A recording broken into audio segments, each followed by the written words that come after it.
Hey guys, I decided to go ahead while I was in here replacing the starter on this E90 to replace an eccentric shaft sensor. I did some research on this and I noticed she was having some issues, my wife at the time, with this car, and she was experiencing some stumbling issues and weirdness. But anyway, what I found on some forums and stuff was they talked about, and this shaft sensor, eccentric shaft sensor, is located right here with the valve cover off. It's this black sensor right here.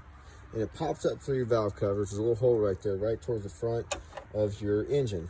And anyway, what I found on the forums was that if you find oil on the connections of this inside of here, I don't know if you can see anything in here, but these connections, you can tell they're kind of wet.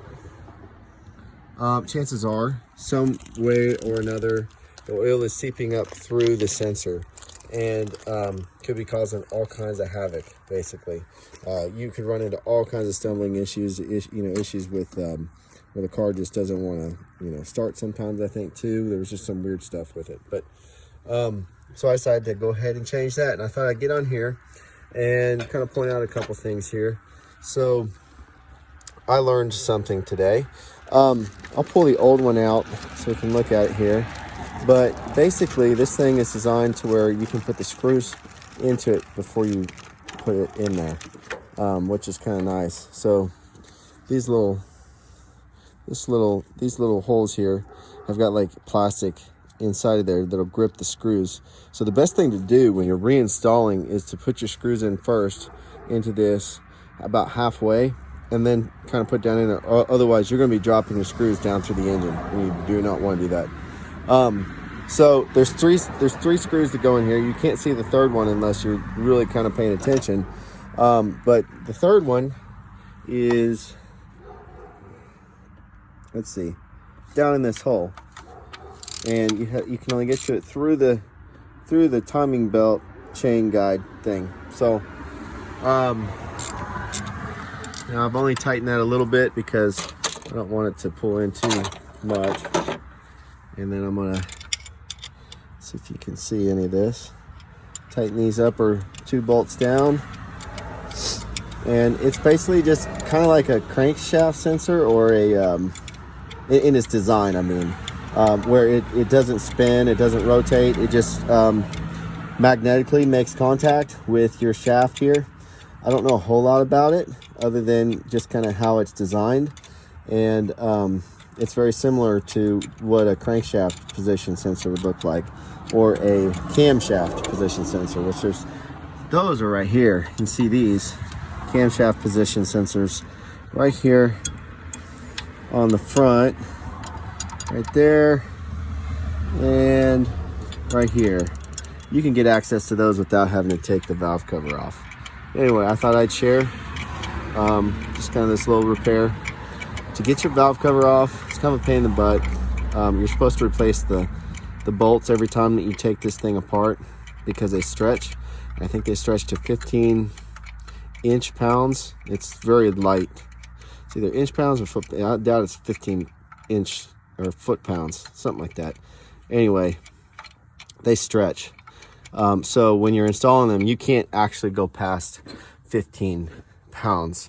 I tried, like, just to test it with my torque wrench, and they never, no matter how much you tight, you'll get to 15, let's say it's 15 pound-foot torque, and then they'll stop. Like, they just won't, no matter how much more you turn them, they will only torque, and then they'll begin to stretch, I think, so that you don't over-torque the valve cover. I thought that was kind of an interesting design. That's why they're disposable, though, too. Let's see, what else? There's 3 bolts in the center of your intake that have to come out when you take this off. And one of the most difficult things is to get past this right here. One thing I had to do was remove this cover and then pull this rubber out. Basically, it's all the wiring that goes across the engine. And then up in here, this bolt here is accessible for the support, like this one right here. And they're both connected with one bolt here. You can actually use a think it was a 14 millimeter socket to loosen that if you don't have the right tool. It's good to use the Torx because that's what everything is on these BMWs. Anyway, and then that also attaches to this point right here. So you take this bolt out and you have to remove that or else you won't be able to get your valve cover off. Another thing that's really good to know is with this, your throttle, it's like some sort of throttle valve controller. I can't remember what offhand. I looked it up in the past. Don't quote me on that. You can look it up, see what it is, but being able to get it off, you've got to remove 3 screws out of it. And this is what it looks like. It's that big old thing that sticks out on top of the top of your valve cover, right? These screws that come out of here are easy. And the first time I did this, I didn't notice that there was one single screw that goes through this instead of having to remove the bracket that attaches to to the valve cover. So take that out instead of the ones that go through the valve cover.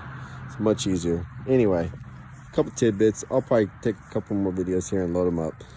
Take care. Once again, yeah, this is a 2006 E90. Started with the starter replacement and now working into the eccentric shaft sensor replacement is what we were looking at there earlier.